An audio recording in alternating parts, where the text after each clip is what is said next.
दोस्तों नमस्कार। तो बिहार में चुनाव आयोग ने जैसे ही ये घोषणा की कि वो एक भी रोहिंग्या को, घुसपैठिए को वोटर लिस्ट में नहीं रहने देगा, पूरी देश की विपक्षी पार्टी बौखला गई। खासतौर पे बिहार में आरजेडी को लगने लगा कि अगर घुसपैठिए वोटर लिस्ट से निकल गए तो ये तो उनका वोट बैंक है, फिर उसका क्या होगा। और इन्होंने तभी से ये प्लान बना लिया कि चुनाव आयोग को ये इस काम से रोकेंगे।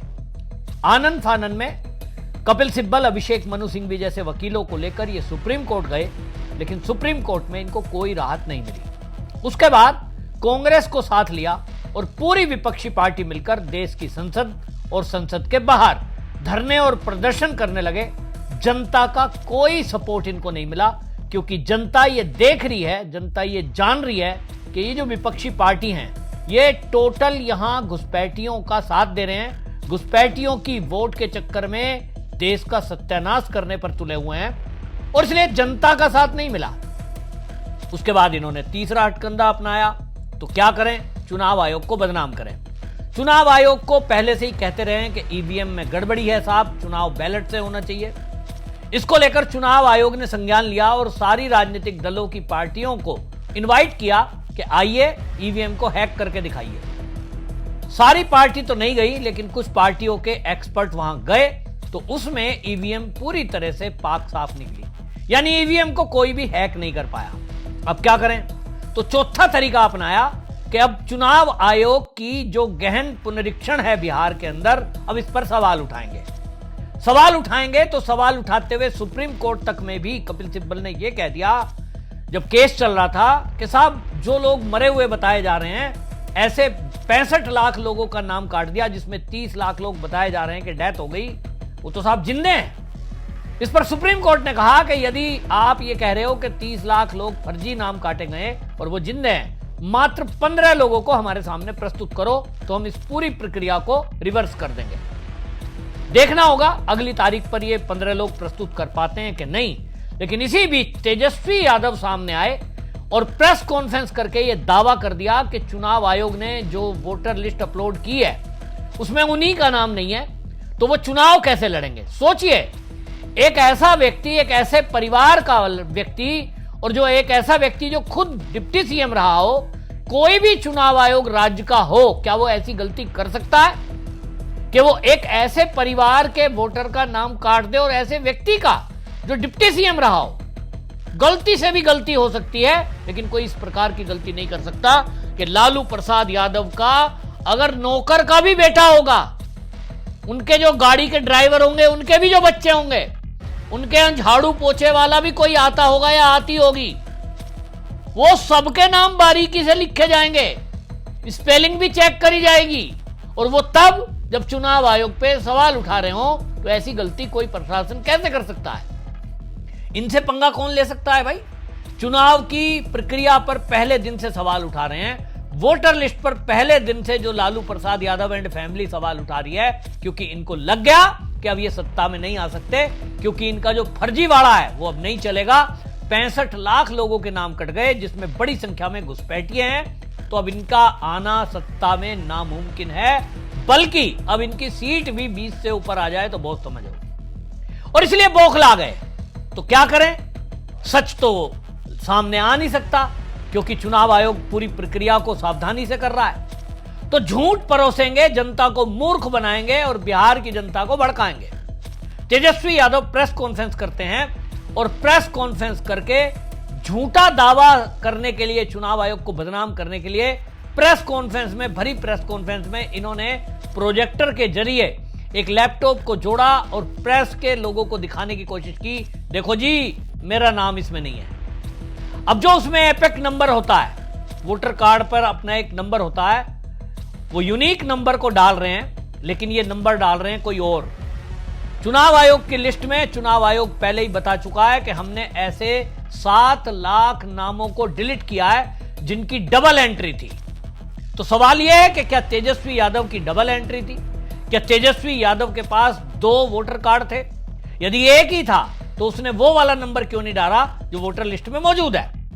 इन्होंने प्रेस कॉन्फ्रेंस में यह सिद्ध कर दिया कि देखो साहब, मैं अपना नाम नंबर डाल रहा हूं, मैं अपना नंबर डालता हूं इस पे, और वो जो ईपैक नंबर मेरे वोटर कार्ड में है, इन्होंने मीडिया को दिखाया, ये मेरे हाथ में वोटर कार्ड है और इसका नंबर देखिए, और ये मैं नंबर आपके सामने डाल रहा हूं, और वो जो एंट्री की उसमें नाम नहीं आया। इन्होंने घोषित कर दिया कि साहब मेरा तो नाम काट दिया गया है, तो अब मैं चुनाव कैसे लड़ूंगा, और इसलिए चुनाव आयोग की सारी प्रक्रिया फर्जी है। एक इकोसिस्टम इनका डेवलप था और लगभग 200 ऐसे सोशल मीडिया अकाउंट हैं, उस पर लगातार पूरे टाइम एकदम वो स्क्रीनशॉट और मीडिया क्लिप चला दी गई। देखो साहब, चुनाव आयोग की धांधली देखो, डिप्टी सीएम रहे व्यक्ति का जब नाम कट सकता है तो आम आदमी का तो कट ही सकता है। सोशल मीडिया पे ट्रोल कराया जाने लगा चुनाव आयोग को। चुनाव आयोग हरकत में आया और तत्काल उसने इसका खंडन करते हुए बाकायदा वो लिस्ट जारी कर दी, और चुनाव आयोग ने कहा कि देखिए इनका नाम है, एक दिन पहले 1 अगस्त को वो था, 2 तारीख को ये दावा कर रहे हैं, वो भी गलत नंबर डालकर, क्योंकि चुनाव आयोग को बदनाम किया जा सके। सोशल मीडिया का जमाना है, लोग तुरंत अपने आप हरकत में आए और जब नाम देख रहे हैं, लिस्ट देख रहे हैं, तो लिस्ट जारी करने लगे।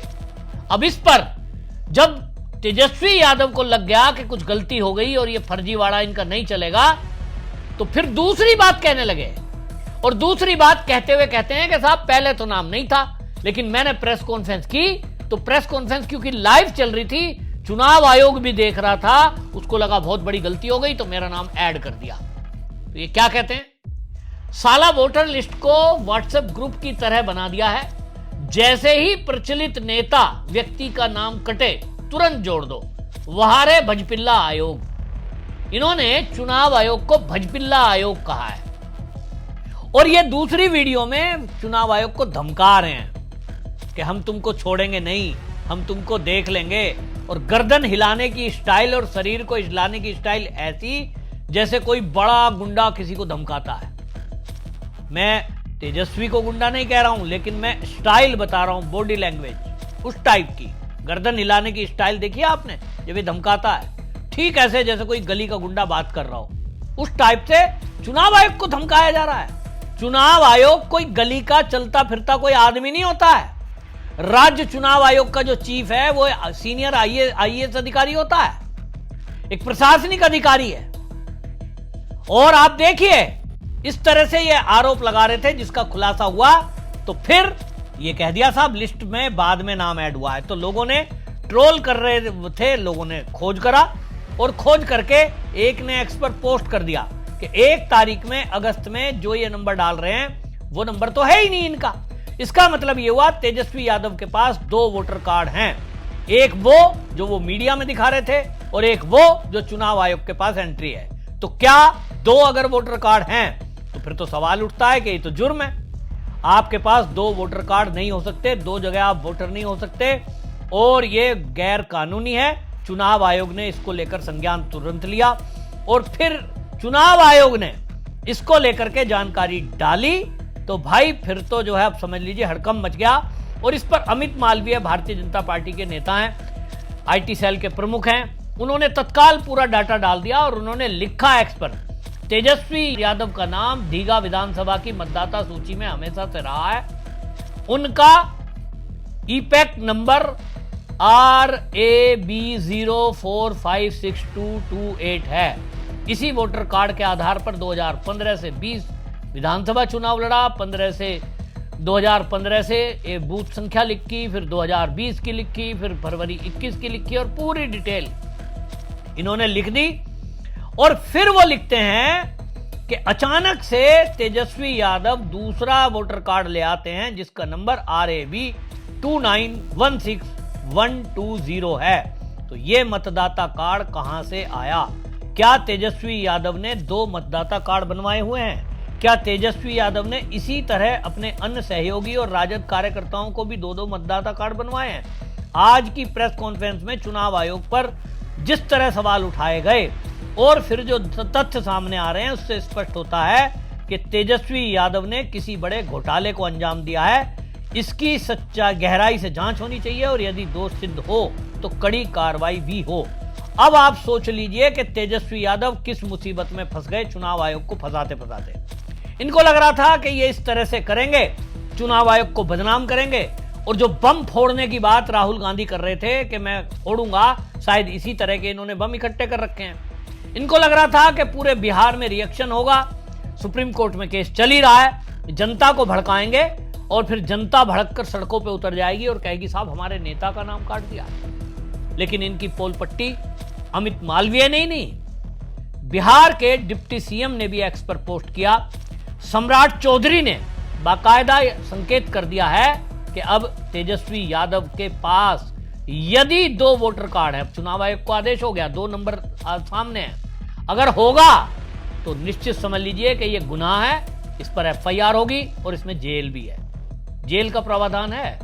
चुनाव आयोग पहले ही कह चुका है कि किसी के पास डबल अगर वोटर है, वोटर कार्ड, तो एक को सरेंडर कर दो, वरना यह अपराध की श्रेणी में आता है और जेल भी हो सकती है। ऐसे में तेजस्वी यादव को जब गुंडे की तरह वो चुनाव आयोग को हड़का रहे हैं, धमका रहे हैं, धमकी दे रहे हैं, निश्चित रूप से इस पर एफआईआर होनी चाहिए। और सम्राट चौधरी जो एक्स पर रिपोर्ट लिख रहे हैं वो सेम वो डाटा डाल रहे हैं जो अमित मालवीय ने डाला, और वही बात कह रहे हैं कि क्या तेजस्वी यादव ने 2 मतदाता कार्ड बनवाए हैं, क्या तेजस्वी यादव ने इसी तरह और राजद कार्यकर्ताओं के भी 2-2 कार्ड बनवाए हुए हैं, और ये जो है जांच की बात कर रहे हैं। लेकिन सम्राट चौधरी जी, आप जांच की बात कर रहे हो, आप तो खुद जो है डिप्टी सीएम हो, तो भाई आप डिप्टी सीएम हो, आप एफआईआर कराओ, गृह मंत्रालय आपके पास है, तत्काल एफआईआर कराओ, तत्काल इसकी जांच कराओ और तत्काल जेल में कराओ, और चुनाव आयोग को आदेश करो कि जो भी इस तरह के डबल आधार कार्ड वाले लोग मिलें, वोटर कार्ड वाले लोग मिलें, उसकी जानकारी सरकार को दें। जिन पर वोटर कार्ड डबल है वो भी जेल में डालो, जिनके पास आधार कार्ड डबल है वो भी जेल में डालो। कुछ लोगों ने आधार कार्ड दिए होंगे ना पहचान के जरिए में, तो भाई जेल में डालो, आप तो सरकार हो। और अभी चुनाव आयोग का रोल नहीं है, जिस दिन चुनाव की घोषणा हो गई उस दिन चुनाव आयोग के हाथ में चीजें जाएंगी, उसके पहले आप हो। और चुनाव आयोग ने 1 महीना दिया है सरकार को कि कर सकते हो तो कार्रवाई करो। सम्राट चौधरी जी, आपको सीएम देखना चाहते हैं लोग तो कुछ कार्रवाई करके दिखाओ, वरना ये एक्स पर पोस्ट तो मैं भी लिख सकता हूं, तो आप सरकार में हो। तो कुल मिलाकर के अब जिस तरह की चीजें चल रही हैं, इससे साफ दिखाई दे रहा है कि तेजस्वी यादव बुरी तरह फंस गए। चुनाव आयोग को फंसाते फंसाते अगर 2 वोटर कार्ड इनके पास निकले तो समझ लीजिए वास्तव में ये चुनाव नहीं लड़ पाएंगे, लेकिन डबल वोटर कार्ड रखने के जुर्म में ये जेल जाएंगे, इसलिए चुनाव नहीं लड़ पाएंगे, वरना तो चुनाव लड़ने के लिए इनका नाम ऐड है ही, लिस्ट जारी हो चुकी है। सोशल मीडिया पे लोग मजाक उड़ा रहे हैं कि साहब 9वीं पास है तो इसको 9वीं फेल लिख रहे हैं, 9वीं फेल है तो इसको वोटर लिस्ट का ढूंढना नहीं मिल रहा है अपना नाम, तो ये सीएम क्या बनेगा। आपकी इस पर क्या राय है, कमेंट में जरूर लिखिए, वीडियो शेयर करिए। वंदे मातरम।